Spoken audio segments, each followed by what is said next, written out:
PNP IAS sinimulat na ang pre-charged investigation laban sa pulis na sangkot sa karnaping at pagkidnap sa isang delivery rider sa Maynila. Rajuman Marjo Domingo sa balita.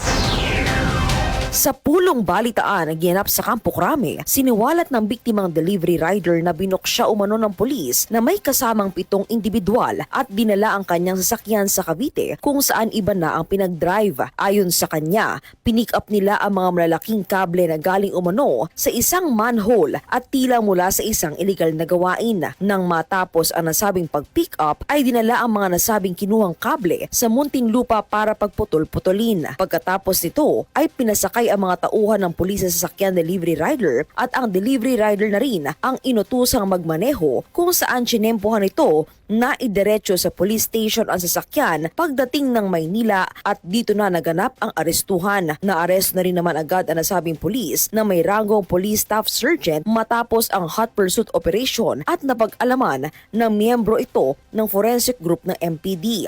Samantala, ayon kay IAS Inspector General Brigido Dulay na sinimula na ng Philippine National Police Internal Affairs Service ang pre-charge investigation laban sa nasabing pulis. Inumpisa lang po namin yung buong pre-charge investigation. Nakikita po namin na magiging saktan po dito kapag napatunayan po ng ebidensya ay 4 po. Sabi ko nga, 3 offense natin ito. Carnapping, kidnapping, theft, at saka pre-extortion.